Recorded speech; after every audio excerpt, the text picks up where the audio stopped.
Hey, Brian from Snake Bites here. Today's show is all about the milk snake. You're watching Snake Bites.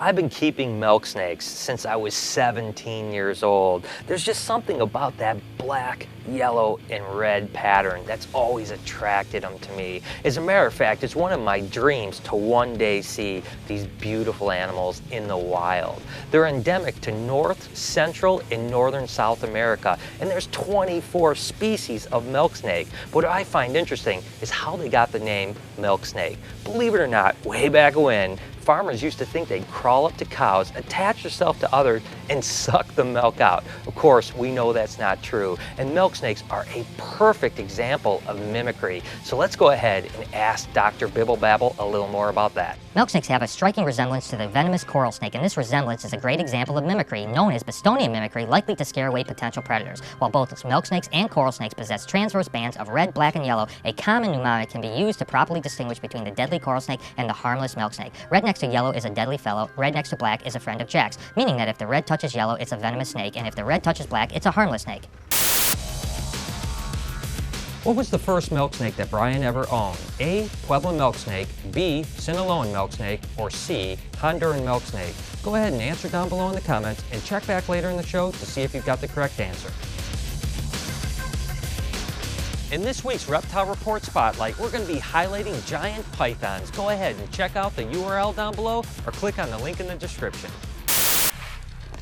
Pueblan milk snakes happen to be one of the most commonly kept milk snakes because they're really hardy animals and do extremely well in captivity. Now, they only get about 36 to 40 inches long, which makes them one of the smaller species as well, but they readily accept pinky mice right off the bat and they grow super fast. They also reproduce extremely well. An adult female like this is going to have anywhere from 6 to 8 eggs, and believe it or not, she could even triple clutch in a year, so it's really a high production type animal. Now, they basically come in a few different color phases. This would be the normal Campbell eye or just regular Pueblan milk snake, and that's going to have the red, black, and almost white banding.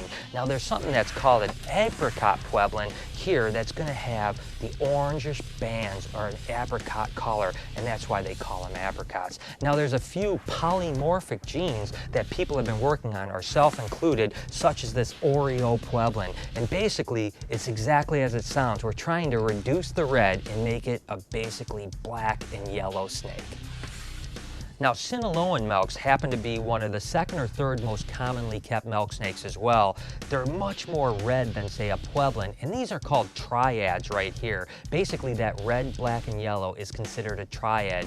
Now, there's another snake I'm going to show you in a minute called a Nelson's milk snake that looks strikingly similar to a SINALOAN milk snake, but the difference is that the Nelsons have more triads. SINALOANs typically have 13 or less red bands, making them a SINALOAN. Now, these guys are from Central America. They get a little larger than the Pueblan milk snakes, probably maxing out at about 4.5 or even 5 foot. Now, they're not nearly as productive when it comes to the amount of clutches that they have, but they'll have up to 2 clutches a year, and I've even had as many as 12 eggs in a clutch. They're certainly a beautiful snake, but you can see they're a little more squirmy than some of the other milk snakes too.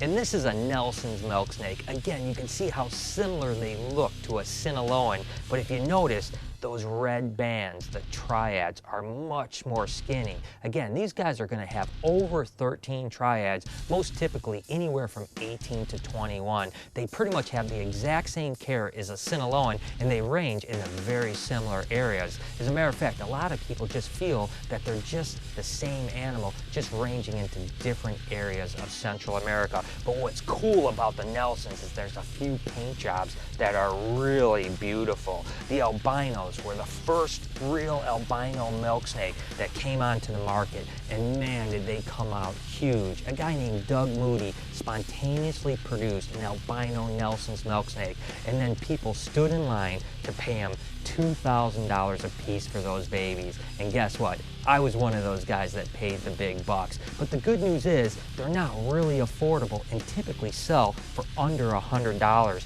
But again, look at how beautiful that albino Nelson's milksnake is. Now the other mutation that's a relatively new one that came out is what they call a T positive or tyrosinase positive Nelson's milksnake. Now tyrosinase is just a type of melanin, but it's not the black of a normal melanin. It's more of that purplish brown look. It almost looks hypomelanistic, but it happens to be what they call an allelic animal, which basically just means that both this mutation and the albino mutation appear on the same allele. So when you produce from a T positive to a normal albino, half the babies come out T positive. That's pretty cool.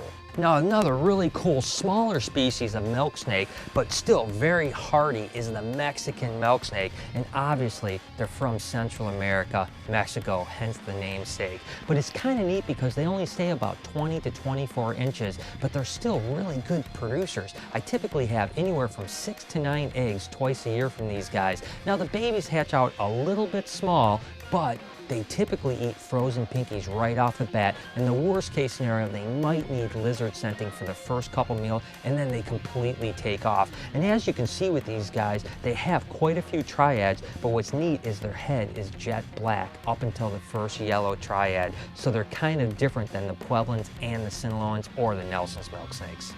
Now this is one cool milk snake right here, and you don't see these in very many collections, although they're extremely hardy and a great snake. These are called CONANT'S milk snake, and again, they just aren't very common. A famous herpetologist named Roger Conant is the one that founded these guys, and of course he put his name on them. Now they're kind of a cross between a Mexican milk and a SINALOAN in my eyes. They stay small like the Mexican milk, and they kind of have the pattern of a SINALOAN, but they have that jet black head just like a Mexican milk. These guys also only produce about 6 to 8 eggs per year and rarely double clutch for us. But again, they're a really hardy animal and certainly a beautiful snake. Let's move on to some of the monster milk snakes, and I'd be talking about Hondurans. Now these guys are one of the biggest species of milk snakes, getting almost 6 feet in length, and you can see much more girthy than the other milk snakes I've shown you. Also, you notice that the color is a little bit different too. They don't have that yellow triad. That's because there's actually 2 color phases that are naturally occurring. Animals like this, which are more of the tangerine phase or the tricolor phase, that still does range in Central America. Now when bred together, you can produce some really outrageous tangerine animals, but what makes Honduran so incredible is the fact that there's some really cool paint jobs out there that have cropped up in the last 15 years. Of course, I've told you about the albino Hondurans before, and I was fortunate enough to be the first person in the US to ever breed them, and this happens to be a gorgeous tangerine albino. Now Hondurans will lay anywhere from 6 to 14 eggs, and they will double clutch each year. But man, just take a look at that animal. That thing is beautiful. And again, an albino is basically just lacking the black pigment. But I want to take a look at a few other mutations. This happens to be the exact opposite of that albino right there. It's lacking the red pigment and has all of the black pigment. Now that's called aneurystic. And again, that just means the lack of iridophore. And iridophore is the red pigment in animals. But again, the aneurystic are truly gorgeous snakes. And I was lucky enough to be the first guy to buy into that project after Dave Doherty produced the very first ones. Now when you combine the 2 animals together, the aneurystic and the albino, you end up with something that's gorgeous like this. It's called a snow. So again, this is lacking the red pigment and the black pigment. It's got that peachy, just beautiful look to it. I absolutely love the snows. Now it's a double recessive mutation, so it takes a while to get it. It's a 1 in 16 odds to hit that animal. Now there's another mutation out there that's called hypomelanistic that basically just just means that it's lacking most of the black pigment, but it's not an albino because there's enough black pigment there to still make it a melanistic animal. Now, what it does is it cleans it up tremendously. Those black bands turn kind of a grayish purple,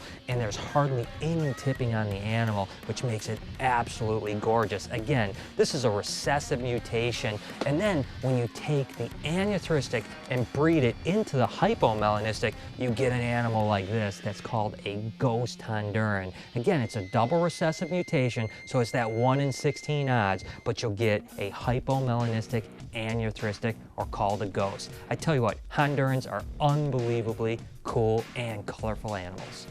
Well, certainly one of my favorite milk snakes happens to look nothing like a milk snake whatsoever.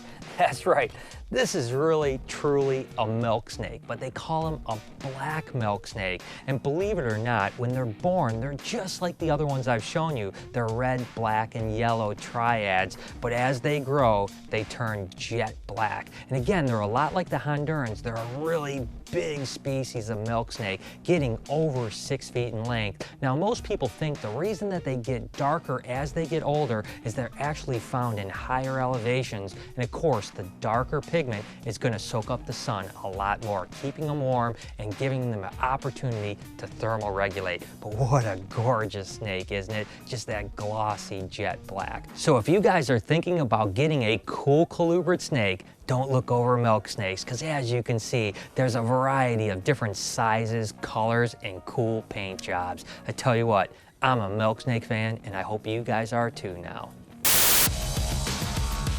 What was the first milk snake that Brian ever owned? If you said A, Pueblan milk snake, you're 100% correct. Good job. If you want to save your reptiles, get serious, get ZooMed. To check out all their product line, visit zoomed.com. All right, guys, today we talked about milk snakes, so the question is going to be an easy one. What do you prefer, chocolate milk or strawberry milk? Leave a comment below and let us know. So there it is. I hope you guys enjoyed this show and now have a new appreciation for these amazing milk snakes. I'm actually leaving for Australia on an awesome animal adventure. If you want to follow along, just make sure to hit me up over on Facebook and Twitter at SnakeBytesTV. Until next week, you've been watching Snake Bites.